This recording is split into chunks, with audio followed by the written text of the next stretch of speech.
What's your best example of to do right? You sometimes have to do a little wrong.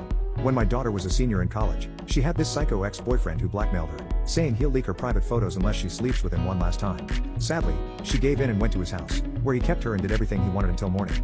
I remember she was distraught the next day and even walked funny, and I still blame myself for not pressing harder when she said it was fine. As I'm sure you can guess, it turned out that sleeping with him once was not enough for this psycho. He began demanding it weekly, or else he'd leak her photos. I don't know exactly how many times she gave in, but I do remember seeing her get sadder and sadder over a few months. God, I blame myself so much. Thankfully, she finally got the courage to speak out.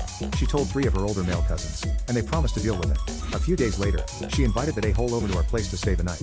My wife and I were on a trip abroad at the time, so he thought the house was empty. From what my nephews told me, he walked in carrying a bag filled with knives and other disgusting stuff. They all hid upstairs waiting for him, and my daughter seduced that freak. She took him into a room where she dropped him onto the bed, and that's when my nephews came out of the ensuite. I won't go into the details because they're way too graphic.